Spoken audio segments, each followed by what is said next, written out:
2일장 초등학교 교실 초등학교 5학년 사회시간 교실의 공기는 여느 때처럼 한 가지 흥미로운 질문으로 바뀐다. 선생님이 수업의 주제를 끌어내듯 조용히 교실을 가로질러 묻는다. 여러분, 우리나라 독립운동을 위해 힘쓰신 분들이 누가 있을까요? 조용했던 교실에 순간 정적이 흐르다가 아이들이 서로 눈치를 보며 손을 들기 시작한다. 승우가 자신감 있게 손을 들어 외친다. 안중근 의사요. 다인도 뒤따라 손을 들며 독립운동가들의 이름을 이어간다. 김구, 윤봉길, 김원봉이요. 선생님은 미소 지으며 고개를 끄덕인다. 그래요. 우리 선조들은 조국을 위해 목숨을 걸고 싸우셨어요. 3.1 운동을 주도하신 몽양 여운형 선생님, 상해 임시정부의 백범 김구 선생님과 윤봉길 의사, 의열단의 약산 김원봉 선생님, 청산리에서 싸우신 김좌진 장군님, 본고동에서 활약하신 홍범도 장군님, 그리고 조선에서 대중투쟁을 이끈 이관술 선생님 등 정말 많은 분들이 계시죠. 아이들의 눈빛이 반짝인다. 독립운동 이야기가 주는 무게와 그 시절의 어려움이 어렴풋이 느껴지는 듯하다. 선생님은 아이들의 반응을 보며 덧붙인다. 내일은 2명씩 팀을 이루어 각자의 독립운동가에 대해 조사해 발표할 거예요. 꼭 직접 조사해보고 우리 조상님들이 겪으신 희생과 용기를 되새기는 시간으로 만들어 보아요. 교실 안은 다시 약간의 소란으로 바뀐다. 각자 팀을 정하느라 작은 목소리들이 흘러나온다. 누구는 김구 선생님을, 또 누구는 홍범도 장군을 조사해보고 싶다며 분주하게 친구와 속삭인다. 그날 저녁 승우와 다희는 발표 준비를 위해 스마트폰으로 자료를 찾아본다. 처음에는 독립운동가들의 활약에 대해 읽으며 감탄하고 이야기를 나누던 둘은 점차 이상한 점을 발견한다. 해방 이후에도 많은 독립운동가들이 암살당하거나 옥사했다는 기록이 하나둘씩 나온다. 왜 해방 이후에도 이런 일이 있었지? 이 작은 의문은 점차 깊은 질문으로 이어지며 두 학생이 맞닥뜨리게 될 진실의 무게에 대한 조심스러운 서막이 된다. 2장, 노을이 지는 놀이터. 그 어스름 속에서 승우와 다희는 나란히 앉아 스마트폰을 들여다보고 있다. 서로 얼굴을 마주보는 대신 화면 속에 뜬 글자 하나하나에 눈길이 고정되어 있다. 승우가 먼저 말을 꺼낸다. 이거 봐, 해방 후에 우리나라 정치 지도자에 대한 여론조사래. 다인이 흥미롭다는 듯 고개를 가까이 대고 본다. 봐봐, 가장 양심적인 지도자 항목이 있네. 여운형이 33%로 제일 높고 그 다음이 이승만, 김구, 박헌영, 이관술도 있네. 그런데 의열단 김원봉은 없어? 독립운동 중에서 제일 치열하게 싸운 건 의열단이라고 했잖아. 승우는 화면을 한참 들여다보다가 고개를 갸웃한다. 인기나 인식이 싸운 정도랑 딱 맞아떨어지는 건 아니겠지. 근데 이상하긴 하다. 여기 나온 여운형, 김구, 이관술은 해방 후에 다 암살되거나 감옥에서 죽었어. 그리고 박헌영, 김원봉은 북쪽에서 숙청당했다고 하고 다인도 놀라며 고개를 끄덕인다. 그러니까 독립운동에 그렇게 목숨 걸고 싸웠던 사람들이 막상 독립하고 나서 전부 죽거나 숙청당했다는 거잖아. 승우는 그제야 무언가 묘한 감정이 자리 잡은 듯 깊게 한숨을 내쉰다. 그럼 그때 독립운동가들이 독립 후에도 뭐 때문에 싸운 거지? 어떻게 된 거야? 둘은 말없이 다시 화면을 바라본다. 그들에게는 설명되지 않은 혼란스러운 역사의 단면이 어두운 놀이터의 공간 속에서 무겁게 맴돌고 있었다. 이 질문이 어떤 진실을 향해 가리키는지 알지 못한 채 둘은 그저 그 혼란 속에서 길을 찾아야 할 것만 같은 기분에 휩싸인다. 3장, 1945년 1월 1일, 막사안은 고요했다. 공기 속에 희미하게 남은 담배 연기가 서린 그곳, 낡은 나무 의자에 앉은 남자는 세상의 무게를 다 짊어진 듯 허리를 구부리고 있었다. 군복에는 오래 묵은 먼지가 층층이 쌓여 있었고 군데군데 박음질로 덧댄 자국이 군데군데 그의 세월을 드러내듯 선명했다. 김원봉은 담배를 한 갭이 꺼내어 입에 물었다. 불을 붙이자 빨갛게 타들어가는 담배 끝이 어둠 속에서 짧은 생을 환히 밝혔다. 천천히 그가 연기를 깊게 들이마셨다. 그 숨을 내쉴 때 연기는 가슴속 응어리를 대신해 공중으로 흩어졌다. 그가 내뱉은 연기와 함께 작은 속삭임이 흘러나왔다. 그의 목소리는 너무 낮아 마치 바람이 읊조리듯 들렸다. 아무것도 아니야. 난 행복할 수 없어. 당연한 거야. 내 것이 아니야. 평정. 아무 일도 아니야. 행복할 수 없어. 당연한 거야. 내 것이 아니야. 그 말들은 무너진 돌담처럼 흩어지며 막사 안을 감쌌다. 오랫동안 자신을 채찍질해온 그 깨달음이, 그가 믿고 싶지 않았던 그 냉혹한 진실이 다시금 그를 무겁게 내리누르고 있었다. 누군가에게는 조국을 위한 희망과 해방이었을 그 시간이 그에게는 더 이상 자신의 것이 아니었다. 그때 막사 천막이 부드럽게 들추어지며 부관이 허리를 굽히고 들어왔다. 부관은 김원봉의 눈치를 살피며 침착한 목소리로 말했다. 준비되었습니다, 김원봉 장군님. 부관의 목소리는 막사 안에 무거운 공기를 갈랐다. 김원봉은 천천히 고개를 들어 부관을 바라보았다. 그의 시선은 망설임 없는 결연함으로 가득했지만 그 속에는 오랜 피로와 깊은 상흔이 담겨 있었다. 그는 손가락 사이에 남은 담배를 발로 비벼 끄고 천천히 자리에서 일어났다. 막사 밖으로 나서자 강렬한 햇살이 그의 얼굴을 덮쳤다. 김원봉은 눈을 가늘게 뜨고 강한 빛에 잠시 걸음을 멈추었다. 햇살이 닿는 대지의 열기 속에서 그는 무언가를 깊게 들이마셨다. 그 숨결에는 싸움의 피로, 끝없는 의문, 그리고 이뤄야 했던 모든 것이 섞여 있었다. 이 모든 것을 등에 짊어진 채 그는 다시 앞으로 발걸음을 내디뎠다. 뒤돌아볼 수 없는 길 위에 그가 내딛는 발자국이 무겁게 찍혀갔다. 어쩌면 그에게 남은 것은 싸움만이었을지도 모른다. 하지만 그 길 끝에 무엇이 있을지 그는 모른 채로 그저 자신을 밀어내듯 한 걸음씩 나아갈 뿐이었다. 그 빛나는 태양 아래 그는 여전히 자신을 잃지 않고 싸우고 있었다. 내장 1945년 8월 15일 종로거리는 삶의 무게로 무너져가던 낡은 집들과 좁은 골목길로 가득 차 있었다. 따닥따닥 붙어있는 흙집과 판잣집, 벽마다 베어든 습기와 뜨거운 여름 햇볕은 사람들을 숨막히게 만들고 있었다. 그러나 그날 거리의 공기는 언제나와는 달랐다. 차가운 한숨 대신 뜨거운 열기와 함께 울려 퍼지는 소리가 그곳을 가득 채우고 있었다. 무더운 날씨에 땀을 흘리며 낡은 누더기 옷을 걸친 사람들이 거리로 나왔다. 남녀노소 할 것 없이 누구 하나 예외 없이 그 자리에 있었다.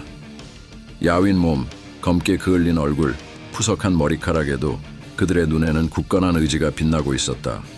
그들이 일제히 손을 높이 들어 올리며 외치는 소리는 깊은 한과 해방의 기쁨이 뒤섞인 것이었다.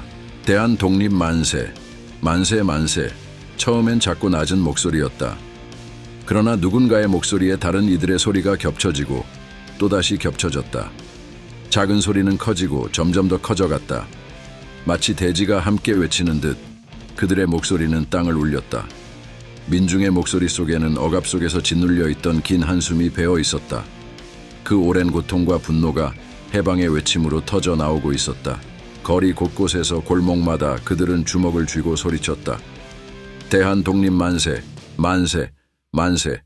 그 외침은 마치 파도처럼 밀려왔고 끝없이 이어졌다. 수십 명, 수백 명, 아니 1000명, 10,000명, 마치 온 세상이 모여든 듯 수많은 사람들이 하나가 되어 거리를 채웠다. 그들의 외침은 단순한 승리의 기쁨을 넘어서 오랜 세월에 걸친 저항과 불굴의 의지를 담고 있었다.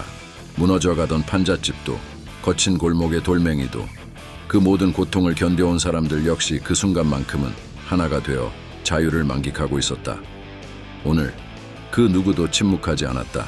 5장 1945년 10월 16일 청사 건물 앞 무장한 미군들이 삼엄한 경계를 서고 있었다. 주변은 어수선했다.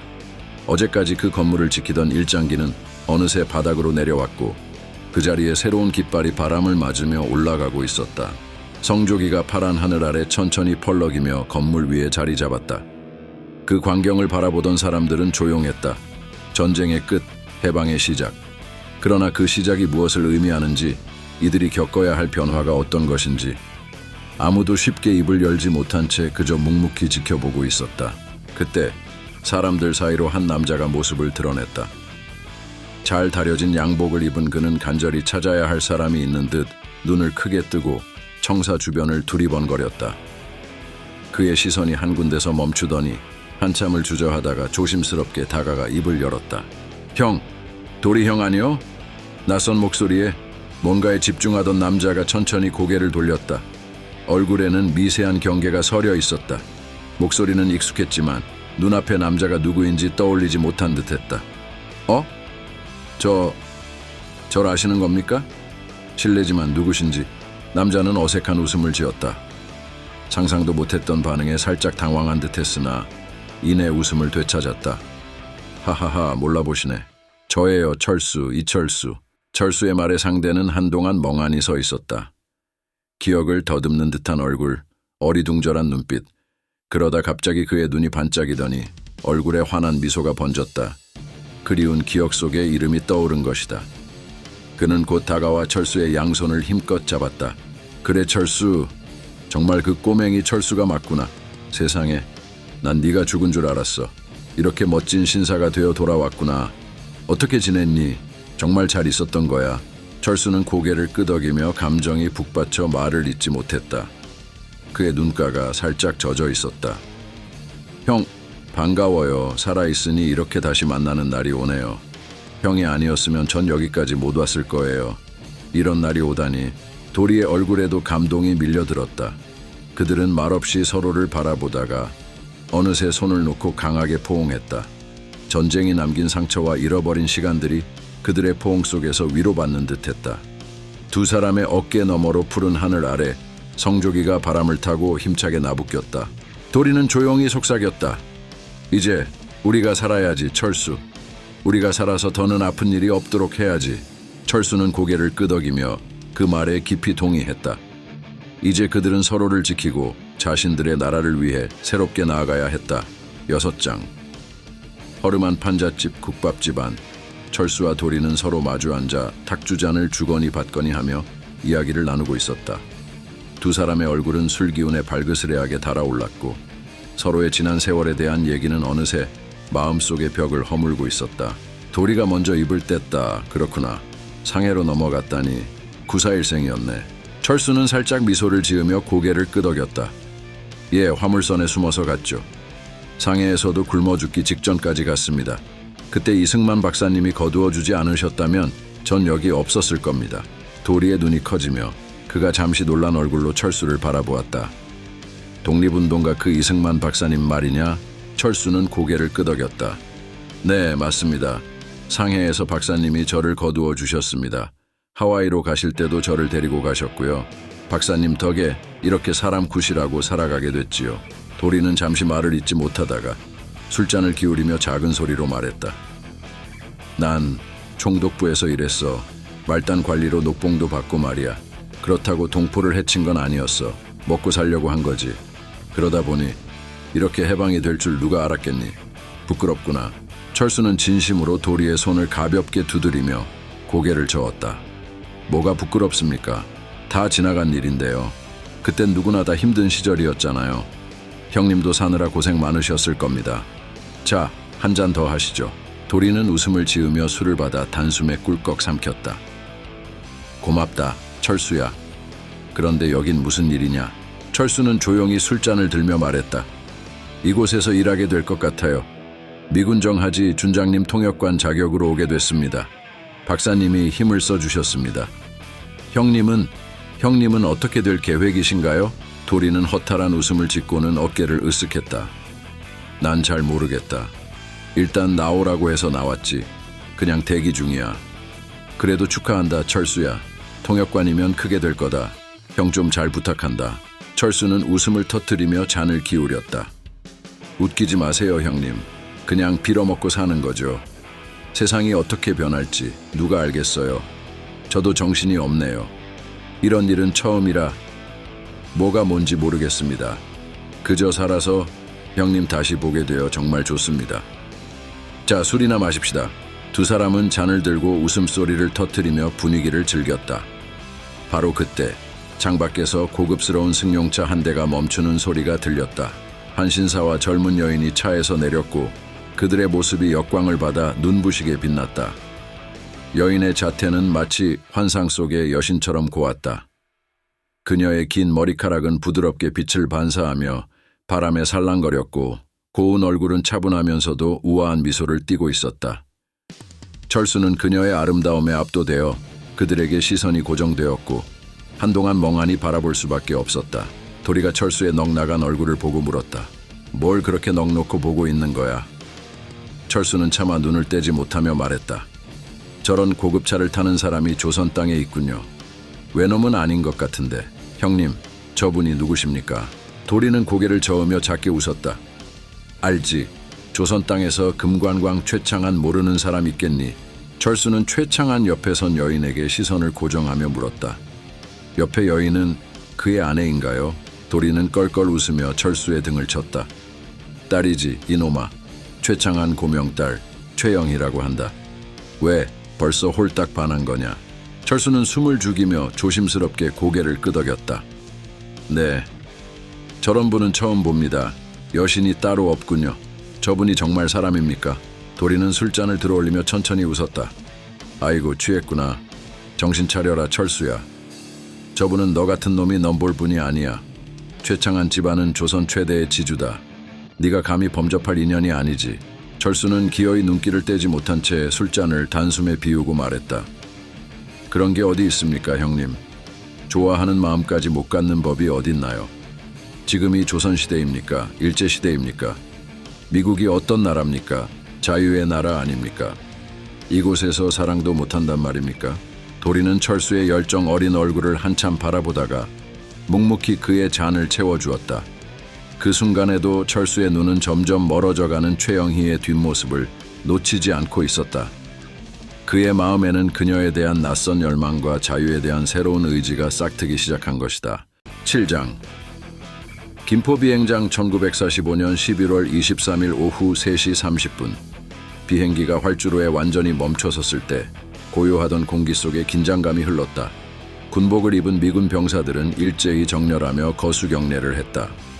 도리와 철수는 그 장면을 보며 속으로 상반된 감정을 품었다. 이는 기쁨과 자긍심이었지만 동시에 숨길 수 없는 씁쓸함이 묻어나는 감정이었다. 저기, 주성님께서 나오십니다. 철수가 조용히 말했다. 은빛 비행기의 문이 열리며 김구 주석이 천천히 모습을 드러냈다. 그의 손에는 낡은 서류 가방 하나가 들려 있었다. 피곤해 보이는 얼굴이었지만 그 눈빛은 날카로웠다. 뒤이어 김규식, 이시영, 김상덕 등이 모습을 드러냈고 마지막으로 장준하가 천천히 계단을 내려왔다. 그들의 발걸음이 비행기의 금속 계단을 울릴 때마다 주위의 바람마저 잠잠해지는 듯했다. 돌아오셨다. 철수가 거의 속삭이듯 말했다. 그 목소리엔 안도감이 묻어 있었다. 도리는 무심결에 고개를 끄덕이며 주먹을 꽉 쥐었다. 하지만 활주로 주변엔 여전히 환영 인파가 없었다. 단 몇 명의 미군 병사들과 수송기를 배치한 관계자들만이 그곳을 지키고 있을 뿐이었다. 김구 주석은 주변을 천천히 둘러보았다. 환영 인파가 없는 그 텅 빈 풍경은 어쩌면 그에게도 익숙한 현실이었으리라. 철수야, 도리가 저음으로 속삭였다. 저분들은 어떤 기분일까? 이 땅을 위해 모든 걸 바쳤는데 이렇게 아무도 맞이하지 않는다면. 철수는 한동안 대답하지 않았다.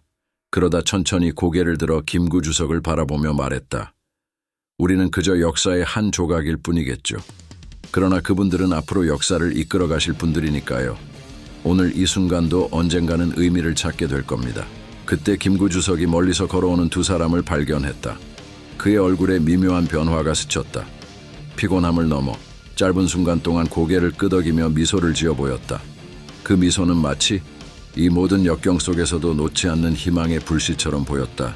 철수와 도리는 본능적으로 주성님을 향해 달려가며 몸을 낮췄다. 가까이 다가가자 김구는 두 사람을 조용히 바라보며 손을 내밀었다. 그의 손에는 수많은 고난과 역경의 흔적이 고스란히 남아있었다. 환영합니다. 도리가 마침내 말했다. 목소리가 약간 떨렸지만 그의 말엔 진심이 담겨 있었다. 김구는 조용히 고개를 끄덕이며 대답했다. 우리 모두 여기에 있습니다. 이제부터 다시 시작해야겠지요. 활주로의 낙엽은 여전히 바람에 날렸고 멀리서 비행기의 엔진 소리가 다시 들려왔다. 시간이 멈춘 듯한 이 순간 그들의 마음속에는 새로운 시대를 향한 기대와 결의가 서서히 자리 잡고 있었다. 비행기에서 내린 임정 요인들은 한 걸음씩 조심스럽게 조국의 땅을 밟았다. 그들의 표정에는 오랜 기다림 끝에 도달한 감격이 서려 있었지만 동시에 어딘가 꺼림칙한 기류가 감돌았다. 김구는 한 손으로 가슴을 눌렀다. 그곳에는 피난 중 항상 품에 간직했던 조국의 작은 흙이 담긴 주머니가 있었다. 주머니 속 흙과 발 아래 느껴지는 조국의 흙은 다르지 않았다. 그러나 그의 마음 한편에는 기쁨과 불안이 뒤섞여 있었다. 김구는 천천히 무릎을 꿇고 손가락으로 흙을 집어들었다. 그가 손에 묻은 흙을 바라보는 순간 눈물 한 방울이 흙 위에 떨어졌다. 감격에 잠긴 듯 보였던 그가 고개를 들어 주변을 둘러봤다. 그의 시선은 낯설 만큼 쓸쓸하고 차가운 활주로와 그 끝에 서 있는 미군 병사들을 향했다. 그때 미군 장교가 다가와 영어로 짧게 말했다. 이동해야 합니다. 시간이 없습니다. 요인들은 서로를 바라보며 짧은 눈빛을 나눴다. 그들은 말없이 채 올라타기 시작했다. 그 순간 김규식은 잠시 멈춰섰다. 잠깐만요. 그는 굳은 표정으로 차창 밖을 내다보며 마치 조국의 공기를 더 깊게 들이마시고 싶은 듯 멍하니 서 있었다. 그러나 미군의 재촉이 이어지자 그는 한숨을 내쉬며 천천히 차량에 몸을 실었다. 도리는 멀리서 그 광경을 지켜보았다. 이게 뭐지? 그는 자신도 모르게 중얼거렸다. 우리가 그토록 기다려온 독립 영웅들이 이렇게 맞이받아야 한다고. 철수는 그의 말에 대답하지 않았다. 대신 조용히 모자를 벗어들고 활주로에 흩날리는 낙엽을 바라봤다. 바람이 지나갈 때마다 낙엽은 한참을 맴돌다 사라졌다. 김구와 임정 요인들이 탄 차는 활주로를 빠져나갔다. 그들을 태운 차량이 먼지 속으로 사라지자 활주로는 다시 조용해졌다. 이게 정말 끝이 아니길 바랄 뿐이야. 철수가 입을 열었다. 그의 목소리에는 다짐인지 체념인지 알 수 없는 울림이 있었다. 도리는 그의 말을 듣고 잠시 침묵했다가 고개를 끄덕였다. 그래, 끝이 아니어야지. 이제부터 시작해야 할 테니까. 두 사람은 조국의 해방을 향한 희망과 막막한 현실의 중간에서 여전히 갈림길에 서 있는 듯한 기분을 느꼈다.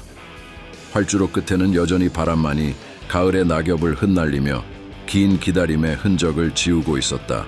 8장 1945년 11월 23일 오후 5시 경교장 앞은 고요했다. 미군 트럭에서 내린 임정 요인들은 잠시 발걸음을 멈추고 주위를 둘러보았다. 한때 죽첨장이라 불리던 이 저택은 웅장하고도 우아한 규모를 자랑했다. 넓은 정원에는 다양한 꽃과 나무들이 어우러져 있었고 붉은 기와지붕과 고전적인 건축 양식이 어우러져 고귀한 멋을 풍겼다. 조선의 해방을 위해 몸 바쳐 싸워온 이들이 귀국하여 잠시 머물 곳이었다. 선생님, 이곳은 죽첨장입니다. 최창학 사장님께서 선생님과 임정 영웅들을 위해 거처로 제공해 주셨습니다. 도리가 조심스럽게 말을 꺼냈다. 김구는 깊게 주름진 얼굴로 멀리 작은 가을을 바라보다가 도리를 향해 물었다. 고마운 일이군요. 죽첨장이라. 저 가을 이름은 무엇인가요? 도리는 단정한 자세로 대답했다. 경교라고 합니다, 선생님. 김구는 고개를 끄덕이며 천천히 말했다. 이제는 외놈들이 물러갔으니 그 이름을 경교장이라 바꾸어 부릅시다. 자, 어서들 들어가 봅시다. 임정 요인들이 천천히 저택 안으로 들어가자 철수와 도리는 그들의 기세에 눌린 듯 마치 숨이 막히는 것처럼 잠시 말을 잃었다.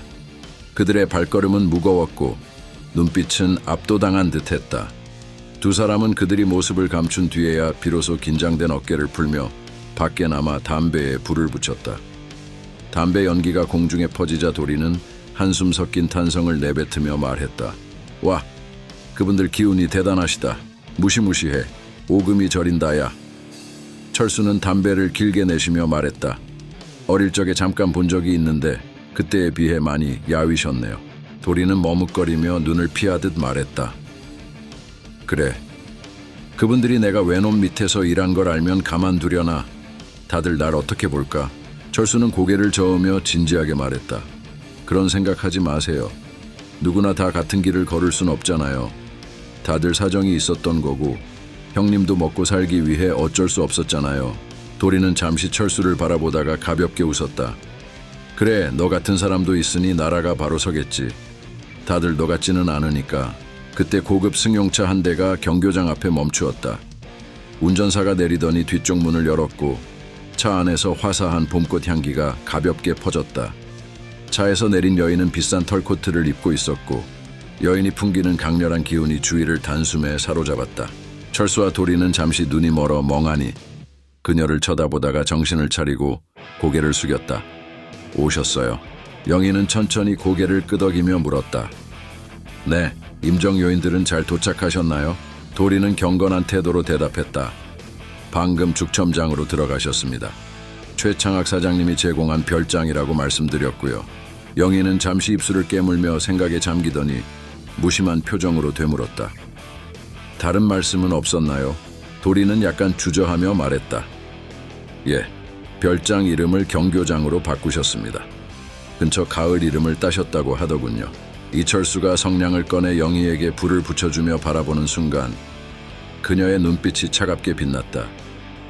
영희는 담배를 입에 문 채 철수의 얼굴을 천천히 훑으며 마치 낯선 인물을 평가하듯 경계심을 드러냈다. 철수는 이런 영희의 태도에 움츠러들었지만 눈길을 거두지 못했다. 어린 시절을 굶주림과 고통 속에서 보낸 철수는 이제 어른이 된 자신이 대부호의 딸을 사랑하게 되었다는 사실이 아직도 믿기지 않았다. 영희는 담배 연기를 천천히 내뱉으며 입을 열었다. 당신 어디서 많이 본 것 같네요. 그 말은 단순한 호기심이 아닌 의심과 거리감을 함께 내포하고 있었다. 철수는 잠시 숨을 골랐다. 미국에서 온 통역사 맞나요? 철수는 밝게 웃으며 고개를 끄덕였다. 네, 이철수라고 합니다. 미군 통역관으로 근무 중입니다. 잘 부탁드립니다. 영희는 담담한 표정으로 고개를 끄덕였다. 네, 그럼 전 이만 가보겠습니다. 철수는 당황한 듯 그녀에게 말했다. 벌써 가시려고요? 오신 김에 임정 요인들과 인사라도 나누고 가시죠. 최영희는 자신을 바라보며 미소를 짓는 대신 차가운 눈빛으로 그를 내려다보았다. 그녀의 눈에는 더 이상 애정이나 기대감이 없었다. 대신 그 차가운 눈빛 속에는 분노와 함께 묘한 쓴웃음이 서려 있었다. 독립투사들이 친일 지주를 만나고 싶겠어요? 세상이 변했잖아요. 그녀의 말은 칼처럼 날카로웠고 철수의 가슴을 꿰뚫었다. 그녀가 전하는 냉정한 현실의 무게는 무겁게 그의 어깨를 짓눌렀다. 철수는 그녀의 말 속에 스며든 자신에 대한 경멸을 감지했다. 그녀는 자신이 가고 있는 길을 철수와 함께 가는 것을 상상조차 하지 않았다. 철수가 사랑했던 여인은 이미 그가 붙잡을 수 없는 현실로 멀어져 있었던 것이다. 영희는 마지막으로 그를 한 번 바라보았다. 마치 그를 향한 모든 애정을 꺾어버린 채 단호히 뒤돌아섰다. 그럼 잘 계세요. 그 단어 하나하나가 철수의 가슴에 못을 박았다. 그녀는 철수의 말을 듣지 않고 그대로 차에 올라탔고 차 문이 닫히자 차는 조용히 그 자리를 떠났다. 철수는 차가 사라지는 것을 멍하니 바라보며 가슴 한편에 알 수 없는 씁쓸함이 차오르는 것을 느꼈다. 경교장에 황량한 바람이 불어와 그를 감싸며 철수는 혼잣말로 중얼거렸다. 세상이 변했다고들 하지. 그런데 무엇이 변한 거지? 그는 담배를 다시 입에 물고 성냥을 켰다. 활활 타오르는 불길 속에서 철수는 자꾸만 멀어져가는 그녀의 뒷모습을 머릿속에 그려보았다. 9장 선술집 1945년 11월 23일 오후 6시 선술집 안은 왁자지껄한 분위기 속에서 조선 백성들이 탁주잔을 들고 서로의 술잔을 부딪히고 있었다. 누군가가 농을 던지면 사람들은 크게 웃어 넘기며 고단한 하루를 잊으려 애쓰고 있었다. 그런데 라디오에서 미군 하지 중장의 성명이 흘러나오자 선술집의 모든 소음이 일시에 멈췄다. 조선 땅에 퍼지던 모든 소리가 라디오로 집중되는 순간이었다. 미군 하지 중장의 성명입니다. 1945년 11월 23일 오후 4시경 백범 김구 선생 일행이 서울에 도착하였습니다. 오랜 망명 생활을 마치고 조국에 돌아온 김구 선생은 개인 자격으로 서울에 입성한 것입니다. 라디오 방송이 끝나기 무섭게 선술집 안은 폭발하듯 환호성이 터져나왔다. 대한독립 만세. 사람들은 진짜 독립을 쟁취한 것처럼 기쁨을 주체하지 못했다. 그 흥분 속에서 누군가는 눈물을 흘리기도 했다. 사람들은 서로 술잔을 높이 들며 축배를 나누었고 그 소식이 주는 감동으로 가슴이 뜨겁게 달아올랐다. 도리는 잔을 잡고 고개를 갸웃거리며 철수를 바라보았다. 독립한 것처럼들 좋아하는데 우리는 이제 어떻게 되는 거냐, 철수야. 철수는 한 사발 가득 따른 탁주를 시원하게 들이키며 어깨를 으쓱했다. 뭐가요, 형님? 도리는 조용히 한숨을 내쉬었다. 그렇잖아. 독립 영웅들이 하나둘씩 조국에 돌아오고 있잖아. 광복군도 들어오고 의열단장 김원봉도 입국한다는데 오늘 김구 선생님을 뵙는데도 기운이 찌릿찌릿하더라. 나 같은 일본 협력자들은 씨를 말려야 하지 않을까 싶기도 하고 말이야. 금관광 최창학이 괜히 아끼던 축첨장을 내어주고 정치 후원금을 대겠다고 하는 것도 그런 불안에서 나온 게 아니겠냐. 철수는 도리의 어깨를 다독이며 위로했다. 형님, 너무 걱정 마세요. 지금까지 우리가 얼마나 많은 피를 보았습니까? 이제 동포끼리 싸우지 않으려 노력하지 않겠습니까? 지금은 미군정 하에 있으니 이승만 박사님이나 한민당에서 중간에서 조율해 주실 겁니다. 도리는 철수의 말을 듣고도 여전히 찜찜한 표정이었다. 이승만 박사님이 김구 선생님과 사이가 좋긴 하지만 한민당이라는 게 친일 지주, 경찰 출신들이 모인 당인데 임정에서 인정해 줄까 싶어. 그리고 요즘 조선공산당 박헌영이나 김두봉 같은 공산당원들이 혁명을 외치며 다니지 않나. 공산당은 친일파보다 지주를 더 증오한다던데 어떻게 사방이 다 적이냐 철수야. 철수는 어깨를 으쓱하며 탁주를 또 한 잔 따랐다. 걱정하면 끝도 없죠. 그래도 보세요. 영원히 갈 것 같던 외놈들도 패망하지 않았습니까? 하늘이 새로 열리듯이 우리도 잘 될 거예요. 자, 술이나 마십시다. 도리는 탁주잔을 받아들며 고개를 끄덕였다. 치, 넌 이승만 박사님과 가까우니 걱정할 필요 없겠지. 철수는 갑자기 진지한 표정을 지으며 도리를 바라보았다. 형님, 왜 이러세요? 저 여기까지 오게 된 건 다 형님 덕 아니요. 일본 놈들에게 맞아 죽어가던 저를 살려준 게 형님이잖아요. 형님 도움 없었으면 지금 이 자리에 제가 있었겠습니까? 섭섭하게 이러지 마시라요. 도리는 피식 웃으며 손을 저었다. 아이 농이다 농. 너야 믿지. 그런데 너 아니면 누가 믿겠냐. 그게 문제지. 사람들이 우릴 어떻게 볼지 두려운 거야. 철수는 잠시 생각에 잠기더니 다시 한 잔을 들이켰다. 형님 말대로면 그 시절 조선에 있던 사람은 다 친일파고 친일 지주라고 봐야겠죠. 도리는 철수의 불쾌해진 기사에게 놀라 손을 들어 진정시켰다. 야, 됐다.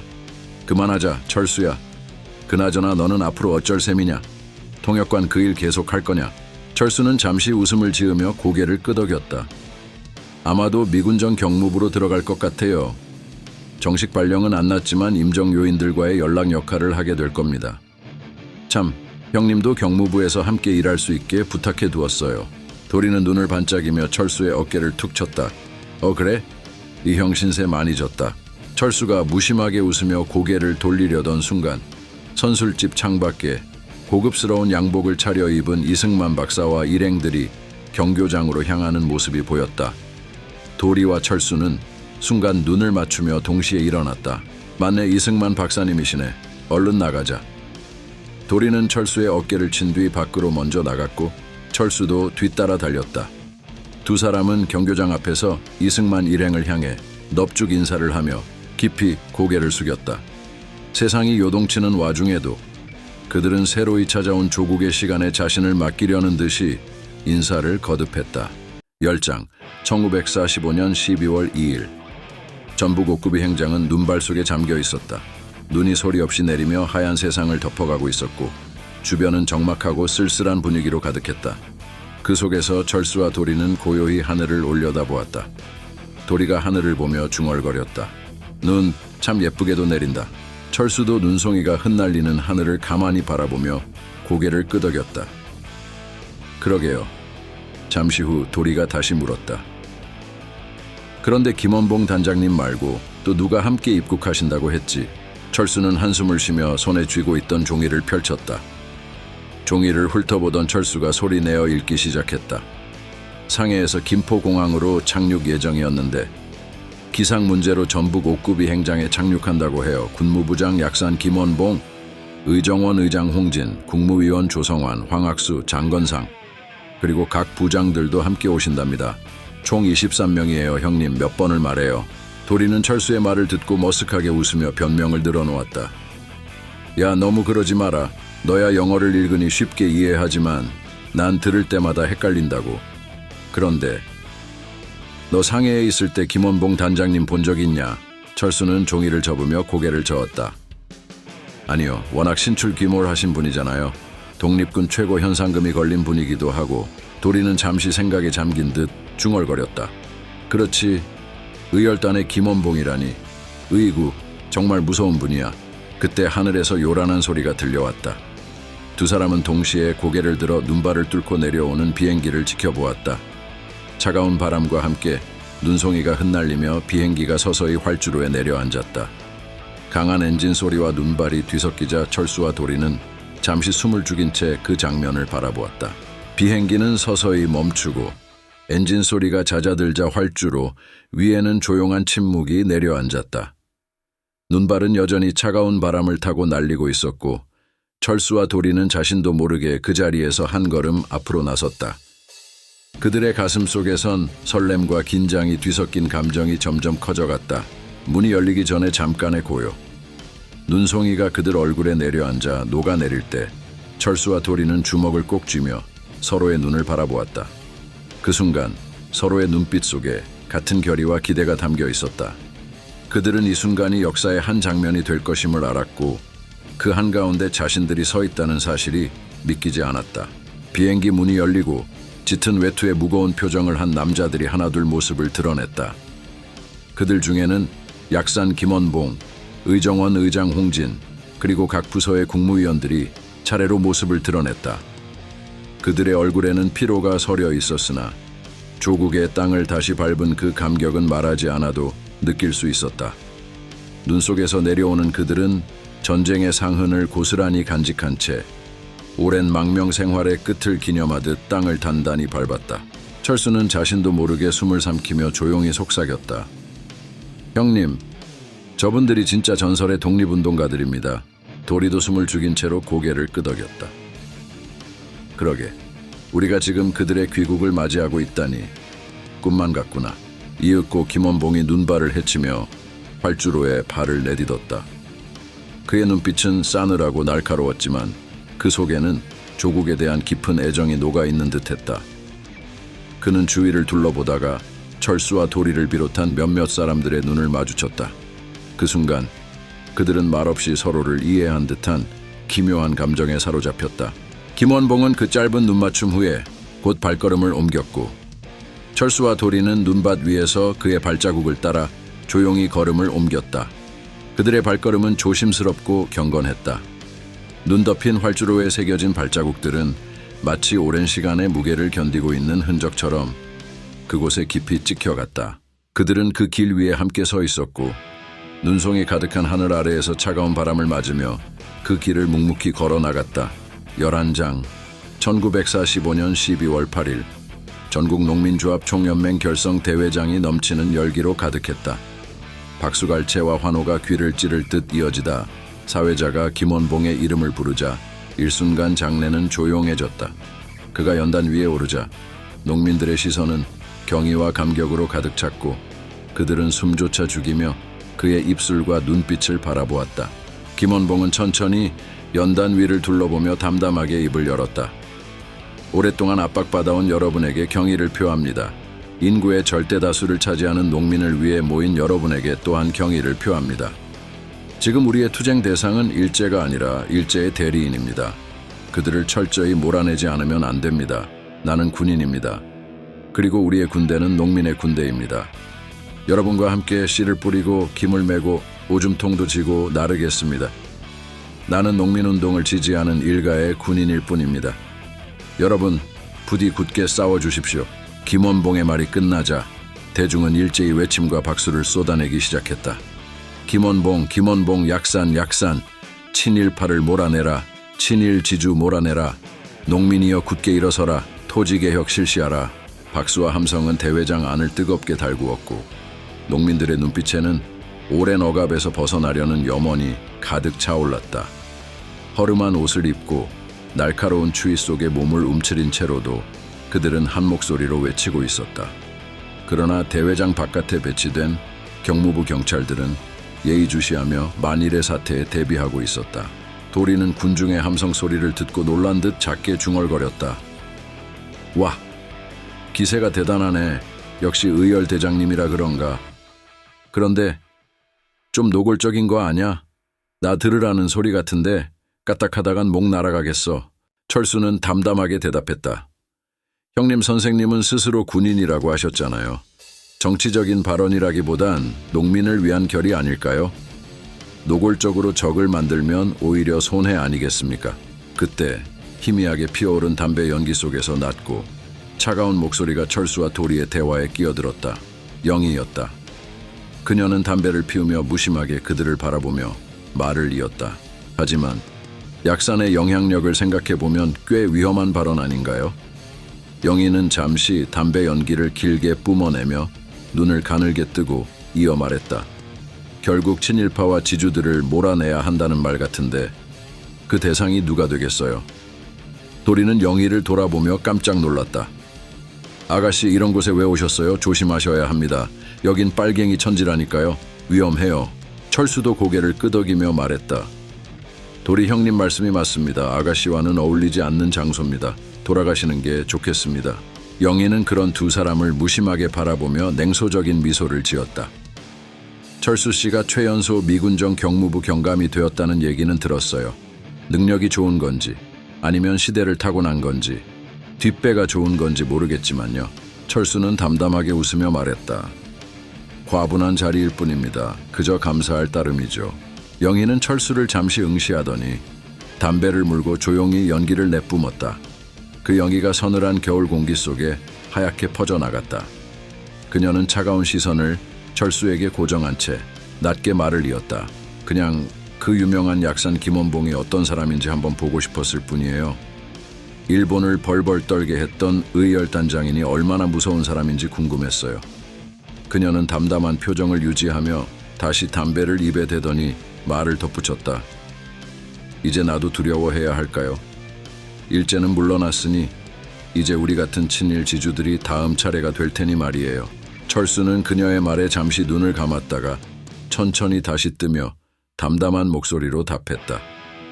아가씨, 그런 염려는 하지 마세요. 제가 지켜드리겠습니다. 영희는 예상치 못한 대답에 잠깐 말을 잇지 못하고 철수를 쏘아보았다. 그녀는 코웃음을 치며 쏘아붙였다. 철수 씨가요? 민족 영웅을 뒤로하고 매국노를 지킨다. 대체 왜요? 내가 예뻐서요. 철수는 단호하게 고개를 끄덕이며 대답했다. 네, 예쁩니다. 순간 당황한 영희는 눈길을 피하며 입술을 깨물었다. 무언가 반박하려 했지만 철수의 그 단호한 표정 앞에서 차마 말을 잇지 못했다. 그녀는 다만 철수를 뚫어지게 바라보며 그가 진심인지 아닌지 가늠하려는 듯 눈빛을 꿰뚫었다. 철수는 다시 차분한 목소리로 말했다. 아가씨, 여기서는 이만 가시는 게 좋겠습니다. 여기 있는 농민들의 열기는 쉽게 식지 않을 겁니다. 영희는 그를 물끄러미 보다가 고개를 돌렸다. 그녀는 한숨을 내쉬며 담배를 땅에 비벼 끄고 철수를 지나치며 짧게 말을 던졌다. 철수 씨, 당신은 주제를 아세요. 경무부 경감 자리가 당신을 지켜줄 거라고 생각하지 말아요. 그녀는 더 이상 뒤를 돌아보지 않고 발걸음을 옮겼다. 철수는 그녀가 멀어지는 뒷모습을 바라보며 잠시 망견히 서 있었다. 대회장은 여전히 농민들의 뜨거운 외침으로 메아리 쳤고 그 소리가 그들의 가슴 깊은 곳에서 솟구치는 분노와 간절함을 증명하고 있었다. 대회장의 함성은 더욱 커져가고 있었다. 친일처단, 토지개혁이라고 외치는 농민들의 목소리는 울분과 결의에 차 있었다. 그들의 눈빛에는 오랜 억압에서 벗어나려는 간절함이 가득했고 허름한 옷 아래에 숨겨진 굳건한 의지가 빛을 발하고 있었다. 영희는 잠시 농민들의 함성과 철수의 말을 되새기며 담배를 땅에 떨어뜨렸다. 차가운 겨울바람이 그들의 주변을 에워쌌고 철수는 서늘해진 공기 속에서 다시 한번 영희를 향해 조용히 말했다.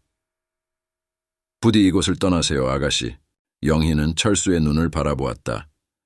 마음 한구석에 얹힌 돌덩이처럼 그녀는 그곳에서 잠시 무언가에 붙잡힌 채 섰다가 말없이 돌아섰다. 그녀의 뒷모습이 작아지는 사이 농민들의 함성은 더욱 높아져가며 하늘을 찌를 듯 울려 퍼졌다. 12장 1945년 12월 27일 유럽식 고급 저택의 서재에는 고풍스러운 가구와 묵직한 나무 책장이 한쪽 벽면을 가득 채우고 있었다. 최창학은 깊이 소파에 몸을 기댄 채 손에 든 위스키 잔을 천천히 굴리고 있었다. 창밖에는 겨울의 칼바람이 불고 있었지만 서지 않은 부드러운 조명과 위스키의 은은한 향으로 고요하고 안락한 분위기에 젖어 있었다. 문이 열리고 최창학의 딸 영희가 들어섰다. 그녀의 얼굴에는 엷은 긴장감이 감돌았다. 최창학은 딸을 보며 잔을 내려놓고 고개를 들었다. 아버지, 들으셨어요? 영희는 빠르게 말을 이어갔다. 모스크바 삼상회의에서 신탁 통치가 결정되었다고 해요. 최창학은 잠시 말을 잃고 영희를 바라보았다. 그의 눈에는 당혹감과 불안이 스쳤다. 그게 무슨 말이냐? 조선의 독립정부를 세우지 않고 미군정이 계속된다는 거예요. 소련과 미국이 조선을 신탁 통치할 계획이라네요. 최창학은 위스키 잔을 내려놓고 깊은 한숨을 내쉬었다. 그의 얼굴에는 점점 더 짙은 불안감이 떠올랐다. 그럼 우린 어찌해야 하냐? 지금까지는 잘 지내왔지만 이게 괜찮은 거냐? 영희는 아버지를 바라보며 고개를 저었다. 글쎄요. 미군 정이 우리를 심하게 몰아붙이진 않으니 당장은 안전할지도 모르죠. 차라리 외놈들이 있을 때는 우리가 무엇을 해야 할지 분명했는데 지금은 너무 불안정해요. 최창학은 무거운 한숨을 내쉬며 손가락으로 관자놀이를 문질렀다. 그렇지. 우리는 누구에게 줄을 대야 살아남을 수 있을까? 어떻게 해야 우리를 지킬 수 있을지 모르겠다. 영희는 잠시 망설이다가 단호한 목소리로 말했다. 확실한 건 공산당 계열은 위험하다는 거예요. 여운형, 박헌영, 김주봉, 김원봉 같은 사람들 말이에요. 그들은 친일을 했던 우리 같은 지주들에게 가장 적대적일 거예요. 최창학은 깊이 고개를 끄덕이며 중얼거렸다. 하지만 그렇다고 해서 임정 쪽이 우리를 쉽게 받아들일까? 그들도 우리 같은 사람들을 쉽게 용납하지는 않을 거야. 좌파, 우파, 민족주의자, 무정부주의자. 세상이 혼란 그 자체구나. 영희는 결단을 내린 듯한 목소리로 말했다. 미군과 가까운 한민당이나 이승만 박사 쪽과 손을 잡는 게 안전할 것 같아요. 지금은 미국 세상이니까요. 미군은 우리 경력을 중요하게 보지 않는 것 같아요. 친일보다는 공산당과 소련을 더 경계하는 것 같고요. 최창학은 딸의 말을 곱씹으며 위스키 잔을 다시 들어올렸다. 그래, 미군이 통치하는 이상 미국과 가까운 자들을 믿는 게 나을지도 모르지. 공산당은 위험해 소련과 연결되어 있으니 더욱 지금은 그쪽으로 가는 게 맞는 거겠지. 최창학은 위스키를 한 모금 들이켰고 창밖의 바람소리는 여전히 차갑게 저택을 감싸고 있었다. 열세창 1945년 12월 27일 경교장의 회의실은 뜨거운 열기로 가득했다. 임정 요원들과 송진우 사이에는 팽팽한 긴장감이 감돌았다. 누군가 말할 때마다 목소리는 서로의 가슴을 파고들었고 누적된 분노와 비통함이 거칠게 표출되고 있었다. 송진우는 화가 난 얼굴로 목소리를 높였다. 그럼 다 죽이자는 겁니까? 국내에 있던 사람은 다 친일 매국노란 말입니까? 젊은 임정 요원 중 한 명이 열렬한 표정으로 맞받아쳤다. 선생님은 3.1운동을 주도하시고 일제에 맞서 옥살이까지 겪으셨던 분 아닙니까? 그 누구보다도 독립을 위해 헌신하셨던 분이 왜 이해를 못하십니까? 지금 돌아가는 세상을 보세요. 친일 경찰, 관리들이 그대로 미군정에서 일하고 있습니다. 우리는 타국에서 굶어 죽고 맞아 죽고 총에 맞아 죽으며 외놈과 싸웠습니다. 그런데 해방된 조국에서 우리는 여전히 굶주리고 친일 매국노들은 떵떵거리며 살고 있어요. 이게 맞는 일입니까? 송진우는 그 요원의 말을 잠자코 듣다가 달래듯 말했다. 광복군, 독립투사 여러분의 피눈물을 왜 모르겠소? 하지만 지금은 서로 힘을 합쳐야 할 때가 아닙니까? 조선을 다시 일으키려면 분열로는 안 됩니다. 우리는 함께 해야 합니다. 그때 방 한쪽 구석에서 김구의 깊고 무거운 목소리가 들려왔다. 모스크바에서 신탁 통치를 결정했다고 합니다. 어떻게 생각들 하십니까? 순식간에 방 안이 술렁였고 한 임정 요원이 격분하여 말했다. 있을 수 없는 일입니다. 우리 조국을 왜 미국과 소련이 나눠서 통치한단 말입니까? 그게 해방이겠습니까? 결국 그들 입맛대로 남과 북을 갈라놓겠다는 것 아닙니까? 송진우는 침착하게 말했다. 꼭 그렇게 나쁘게 볼 필요는 없어요. 조선 땅은 지금 좌우 세력이 서로 권력을 잡으려 다투고 있는 상황입니다. 미국과 소련 같은 강대국들이 자리 잡아준 뒤에 조선 정부를 세우는 것도 하나의 방법일 수 있습니다. 지금 무력 충돌이라도 벌어진다면 조선의 앞날은 더 불투명해질 겁니다. 김군은 고개를 떨구며 깊은 탄식을 내쉬었다. 광복군의 국내 진공작전이 바로 눈앞에 있었습니다. 우리 힘으로 조선을 해방할 수 있었습니다.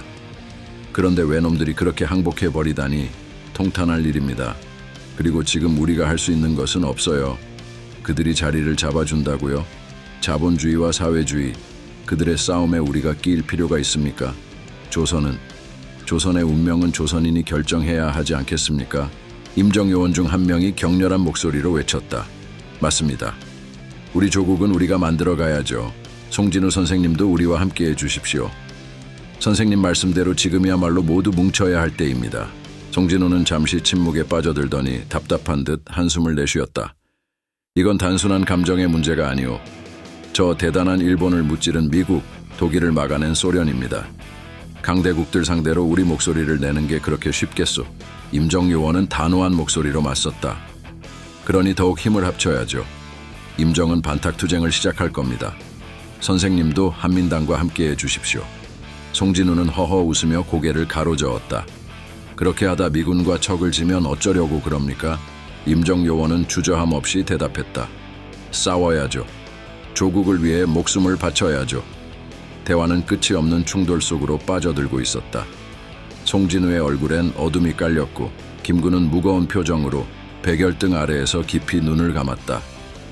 그들 앞에 놓인 조국의 운명이 날카로운 칼날처럼 두 사람의 가슴을 파고들었다.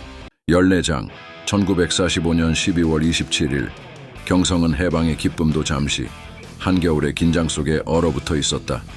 경교장의 외벽에 스치는 차가운 바람 소리가 눈발에 섞여 낮게 울렸다. 경무부에서 파견된 경찰들이 건물 입구를 지키고 있었다. 아직 어둑한 오후 하늘 아래 군데군데 얼어붙은 땅 위로 사람들의 발자국이 어지럽게 찍혀 있었다. 마치 역사의 갈림길을 집요하게 밟고 선 흔적들처럼 경교장 안쪽 회의실에서는 목소리가 터져 나왔다. 두터운 문 너머로 들려오는 언쟁은 칼끝처럼 팽팽했다. 한쪽에서는 임시정부 측 요원들이, 다른 한쪽에서는 송진우를 비롯한 미군정에 가까운 인사들이 말의 칼날을 부딪히고 있었다. 신탁 통치 문제를 둘러싼 갈등은 한치의 양보도 없이 격렬하게 타올랐다. 그 소리를 듣고 있노라면 마치 거친 파도가 난파 직전에 배를 덮치는 듯한 불안감이 피어오르는 듯했다. 그때 건물 밖 경찰들이 서 있는 한편에 철수와 도리가 나란히 서 있었다. 그들은 멀찍이서 문을 힐끗힐끗 바라보며 마치 금방이라도 폭발할 것 같은 긴장감이 감도는 공기를 가슴에 머금었다. 도리가 어깨를 으쓱하며 낮게 중얼거렸다. 정말 고집들이 대단하구나. 저분들 서로 한치도 물러서질 않네. 도리의 음성은 담배 연기처럼 희뿌옇게 흩어졌다. 멀리 골목 끝에선 가난한 이들의 신음소리가 때때로 도시의 침묵을 깨듯 희미하게 들려오는 것만 같았다. 철수는 도리의 말에 잠시 고개를 끄덕이더니 언뜻 하늘을 바라보았다. 파르스름한 겨울 하늘 저편에 반쯤 녹아든 구름들 사이로 희미한 햇살이 흘러나왔지만 그 빛은 차갑고 무력해 보였다. 고집이라기보단 신념이겠죠. 철수가 조심스레 말을 이었다. 신념이 있었으니 우리가 태어나기도 전부터 저 험한 길을 걸어올 수 있었겠죠. 독립운동이라는 게 쉬운 일이 아니었을 테니까요.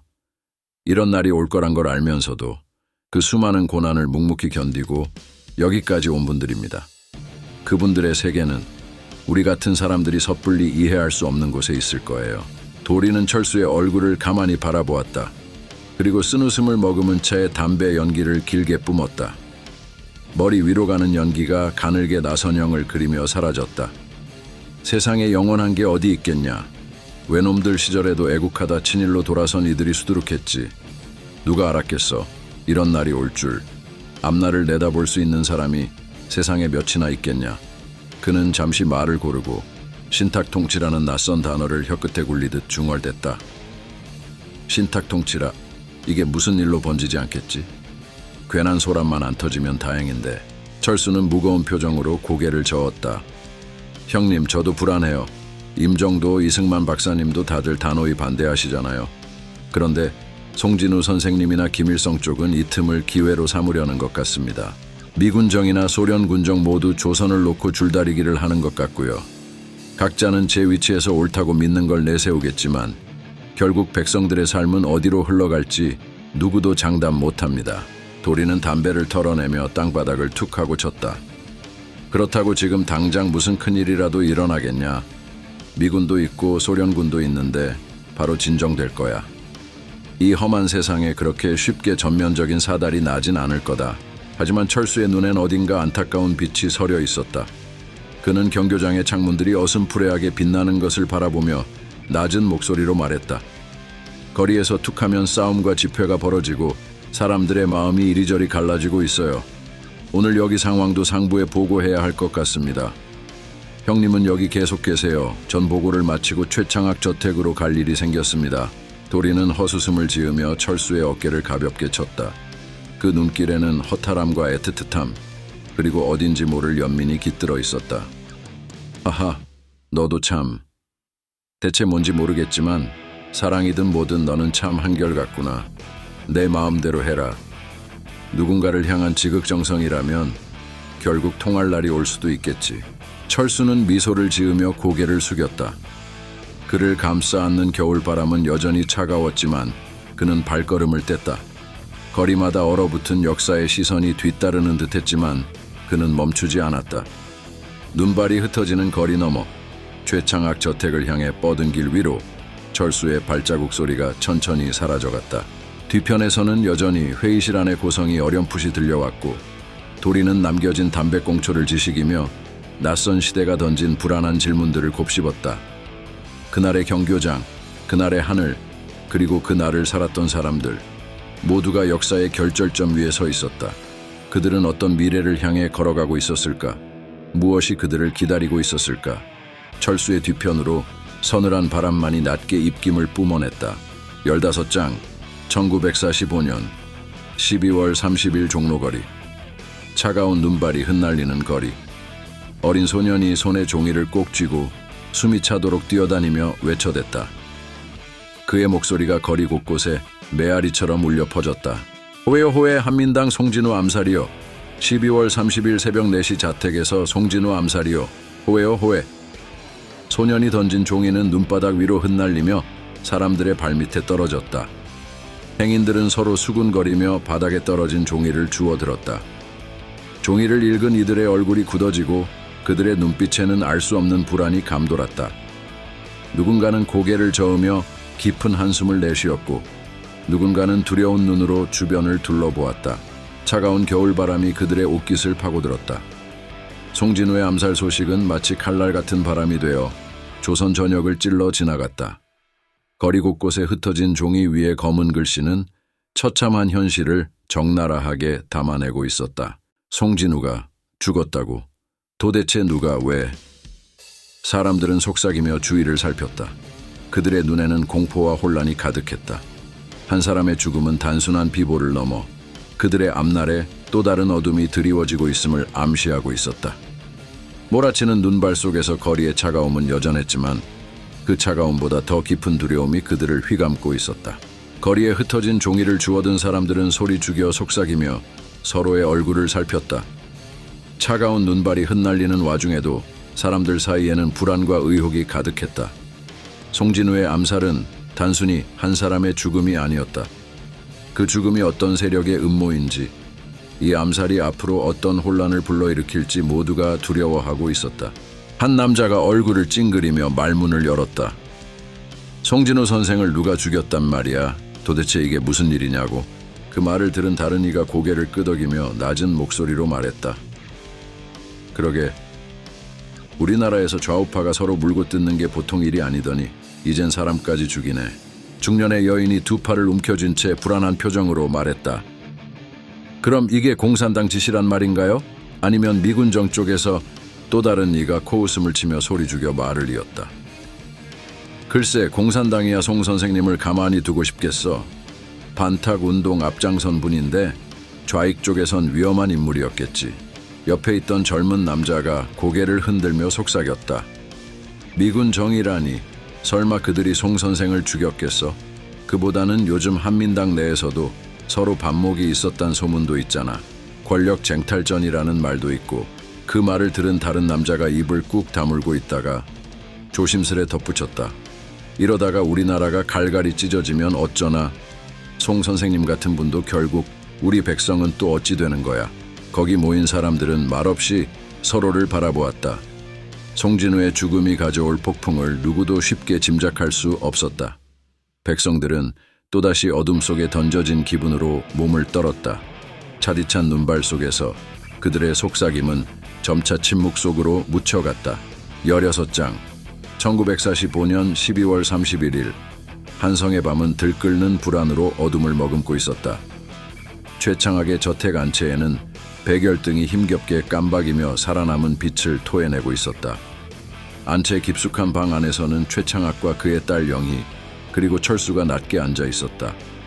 마치 숨조차도 조심스럽게 쉬어야 할 듯한 긴장된 침묵이 그들을 애워쌌다. 그때 철수가 입술을 굳게 다물다 낮고 단호한 목소리로 말했다. 사장님, 피하셔야 합니다. 송진우 선생이 암살당하셨습니다. 제가 경고드린 바 있지 않습니까? 지금 이 사태가 임정 쪽인지 공산 세력의 소행인지 확실하지는 않지만 한민당 계열 인사들을 노린 추가 테러 가능성이 큽니다. 혼란은 더욱 심해질 겁니다. 사장님, 이곳에서 떠나시지 않으면 위험합니다. 최창학은 자리에서 꼿꼿이 앉아 담배를 물고 있었다. 그의 손끝은 미세하게 떨리고 있었지만 얼굴에는 기묘한 체념과 피로가 번졌다. 허허, 어디로 간단 말인가? 난 백범 선생과 임정 요원들에게도 손을 내밀었고 한민당 사람들에게도 도움을 주었네. 친탁이니 반탁이니 그런 논란에는 관여하고 싶지 않았지. 그저 조용히 살고 싶었을 뿐인데. 그는 고개를 저으며 담배 연기를 길게 내뿜었다. 그러나 그 영이조차 불안하게 흩어지며 방 한구석에 스며들었다. 철수는 야위고 굳은 얼굴로 고개를 흔들었다. 사장님께서 아무런 정치적 의도가 없었다 해도 정세는 그렇게 단순하지 않습니다. 지금 한성거리에 퍼져 있는 긴장감을 보십시오. 미군정이 치안을 맡고 있지만 임정, 한민당, 국민당, 인민당, 소련파, 연안파까지 누구도 확실한 주도권을 잡지 못한 상태입니다. 송진우 선생의 죽음은 그들의 균형을 뒤엎을 수도 있어요. 이제 불똥이 어디로 튈지 모릅니다. 사장님은 일제 협력자로 지목된 적이 있고 지금은 조선 최고의 재력가 중 한 분입니다. 반감을 가진 이들이 사장님을 노릴 수도 있습니다. 피해야 합니다. 방의 어둠 속에서 영희가 불안하게 숨을 고르며 차갑게 물었다. 철수 씨, 미군정은 지금 이 사태를 어떻게 보고 있나요? 배후를 알아냈나요? 범인을 잡은 건가요? 철수는 잠시 눈길을 돌리며 주저했다. 미군정 역시 이 상황을 심각하게 여기고 있습니다. 송진우 선생과 우호적 관계에 있던 백범 선생 쪽을 비롯해 각 세력 간의 긴장감이 고조되고 있습니다. 더 자세한 것은 말씀드리기 어렵습니다. 이해해 주시길 바랍니다. 최창학은 담배를 쥐고 있던 손을 떨어뜨리며 딸의 얼굴을 멍하게 바라보았다. 그리고 영희를 통해 철수의 속내를 확인하려는 듯 눈길을 돌렸다. 너는 어떻게 생각하느냐? 이 청년이 미군정 경무부에 몸담고 있다지만 정말 우리를 위한 마음인가? 확신이 서지 않는구나. 영희는 아버지의 불신 어린 눈빛과 철수를 번갈아 보았다. 그녀는 깊은 생각에 잠긴 듯 입술을 깨물었다. 드디어 결심한 듯 철수를 응시하며 말했다. 철수 씨, 송진우 선생의 암살 소식을 미리 알리고 지금도 우리에게 이렇게 정보를 주시네요. 이유가 뭡니까? 철수 씨를 어떻게 믿으라는 거죠? 도대체 원하는 게 뭐길래 이런 위험을 감수하는 겁니까? 철수는 영희의 눈길을 피할 듯 잠시 시선을 아래로 깔았다. 그의 얼굴에는 복잡한 감정들이 어지럽게 얽혀 있었다. 마침내 그는 애절한 표정을 지으며 낮은 목소리로 말했다. 아가씨를 좋아하니까요. 그 한마디가 방 안 공기를 묘하게 뒤틀었다. 철수는 다시금 영희를 똑바로 쳐다보았다. 제가 좋아하는 사람이 다치지 않길 바라서입니다. 모르시겠습니까? 영희는 그 말에 살짝 눈썹을 찌푸렸다. 위험한 시대에 무장 괴한들이 춤추는 광기 어린 밤, 이런 순간에 느닷없이 고백이라니. 그의 진심 어린 목소리가 가슴 한켠을 두드렸지만 그녀는 이 상황을 어떻게 받아들여야 할지 몰라 한숨을 쉬었다. 철수의 흔들림 없는 눈빛은 영희에게 복잡한 감정을 불러일으켰다. 마치 영원히 빛을 잃은 도시의 한복판에서 그는 자신의 불안과 공포를 감히 사랑이라는 이름으로 내던지는 것만 같았다. 철수 씨. 영희가 무언가를 말하려는 순간 정적을 찍고 날카로운 총성이 울렸다. 탕탕탕. 세 사람은 본능적으로 몸을 움츠렸고 최창학은 뒤로 넘어지며 비명을 지르듯 숨을 죽였다. 문 밖에서는 비명과 요란한 발소리가 뒤엉켰다. 그리고 곧 알 수 없는 괴한들의 외침이 쏟아져 들어왔다. 친일파 최창학을 처단하라. 잡아서 자주 독립 쟁취하자. 잡아라. 그 외침은 최창학과 영희의 피를 얼어붙게 만들었다. 영희는 아버지를 부여잡고 두려움에 떨었고 최창학은 굳어진 얼굴로 그저 공포에 질려 있었다. 이때 철수가 다급한 목소리로 명령하듯 외쳤다. 옷을 벗으세요. 하인 옷으로 갈아입으세요. 영희는 믿기지 않는다는 듯 철수를 바라보았다. 네? 그게 무슨... 철수는 옷 속에서 권총을 꺼내며 날카로운 눈빛을 띄었다. 서두르세요. 제가 시간을 벌겠습니다. 이 집에서 나가셔야 합니다. 그는 더 이상 망설이지 않았다. 안채 문을 열어젖히고 바깥으로 나갔다. 문 너머로 들려오는 고함과 발소리는 점점 가까워지고 있었다. 철수는 문을 닫고 어둠 속으로 사라졌다. 방 안에 남겨진 것은 무너질 듯한 공포와 혼란, 그리고 남모를 진심의 무게에 짓눌린 영희와 최창학이었다. 스산한 조선의 겨울밤, 안개처럼 흩어지던 담배 영희 너머로 역사의 거친 숨결이 그들을 향해 몰려오고 있었다.